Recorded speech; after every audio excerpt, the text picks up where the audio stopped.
Welcome to the PC Engine, Capcom. Kind of. Once again, we see NEC acting as the mediator, bringing other publishers' games to the PC Engine. At least in the case of Soun Soun 2, Capcom developed this game themselves. And Soun Soun 2 is special in ways that you probably wouldn't expect. But first, what was Soun Soun 1? Well, it was one of Capcom's very first arcade games. A kind of shoot-'em-up, where you controlled Soun Soun, a monkey man who was very obviously supposed to be Son Goku, and he shot his way through a journey to the west by jumping up and down lanes. It was a pretty good early arcade game. I'm not going to even show you the Famicom port because it was by Micronix, and there's really not a reason to compare things here. Soun Soun 2 is a completely different game. A wholly original title. Or is it? Back in the 80s, there were a few arcade games that got a certain cachet among arcade enthusiasts for being exceptionally good, exceptionally hard, and not really having a version you could play at home. Things like Star Castle and Sinistar. And from Capcom, there was Black Tiger, or Black Dragon depending on your region. A fantasy-themed platformer where you played a warrior who had a massive arsenal and smashed your way through some maze-like levels, earning cash, buying upgrades, chopping up monsters. All in all, a really good time. Black Tiger did get a few computer ports in Europe. Japanese and American players? Well, if we couldn't find the arcade machine, we were out of luck. Soun Soun 2 is not a port of Black Tiger. It's a pseudo-sequel to Black Tiger. Soun Soun 2 is also Black Tiger 2.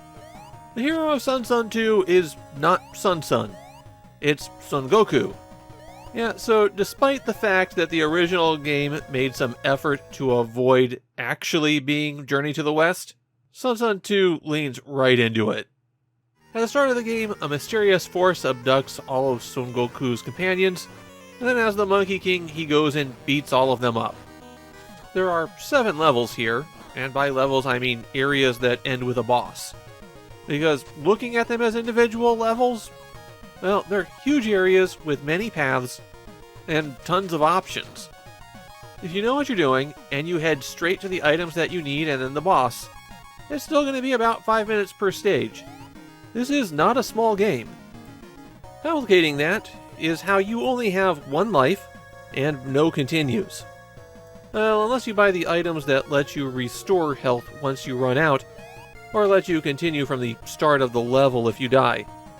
The magic gourd gives you the health, the magic lamp gives you continues, and both of those are pretty expensive items. You earn money in Soun Soun 2 by beating up enemies and collecting fruit. This is a carryover from the first Soun Soun, where the fruit was how you collected points. That said, not everything you pick up that's edible is worth money. If you see a number appear, then you get cash.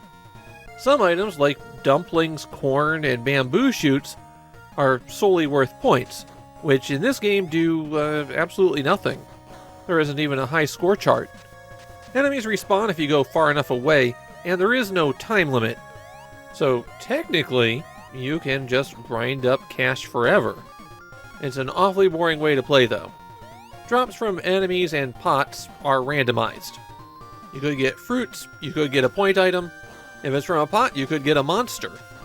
There are a couple of other items that can drop. A heart will replenish 2 points of your life. A scroll will replenish 2 points of your magic. And there are skulls that make you lose $100 if you pick up one of those.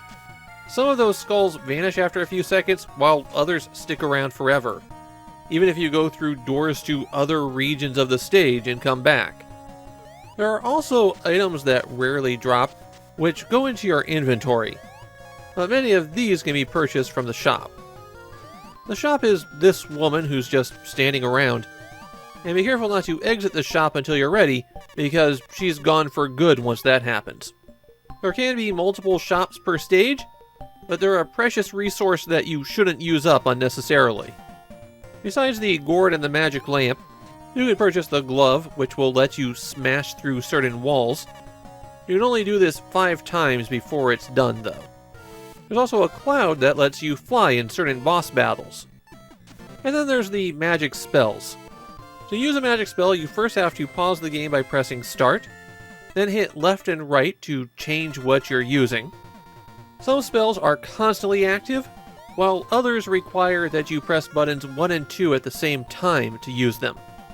The Peach, for example, is an attack that bounces. It's about as strong as Son Goku's staff, so maybe not the greatest spell, but you can still use it to apply pressure. The shield spell rapidly drains your magic, and it surrounds you with whirling balls that will block most enemies. It can destroy shots, but it also has enough gaps that some can get through. There's more magic abilities than that, like a bomb that you can throw, but I didn't reach that point while I was playing. Soon 2 has some brutal level design. This is one of those types of games where the key that you need to open the boss room is placed right above an enemy that hides in the ground until you approach, and where you can easily wind up bouncing back and forth between damage sources until you die. The way monsters are programmed to move usually has them just go directly on top of you. The ones with ranged attacks will stay exactly far enough away where you can't hit them. Since Son Goku's attacks start a short distance away from his body, and only go to the left and right, enemies that get on top of you just can't be hit.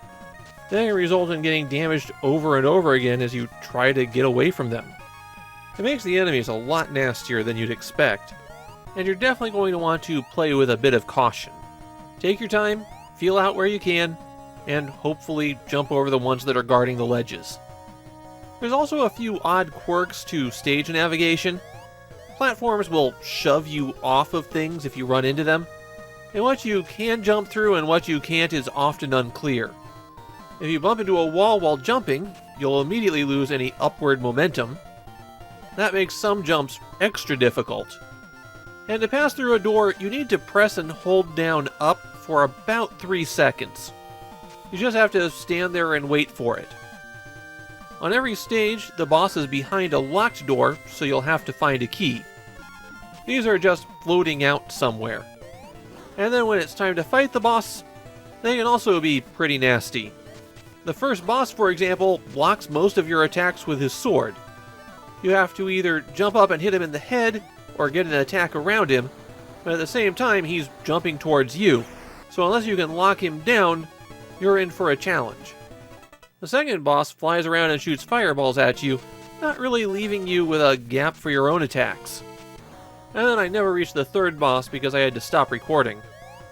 I also had a crash that happened in the middle of it, so I didn't make as much progress as I could have. Soon 2 is pretty obscure in Japan, though it definitely has its fans. I found quite a few people mentioning how they beat their head against this one, and have fond memories of it. Capcom never gets into publishing their own games on the PC Engine, but they are going to pop by occasionally with something. Soun 2 is a pretty good action game from them. It might have a few too many rough edges, but I still think this one's a pretty good time.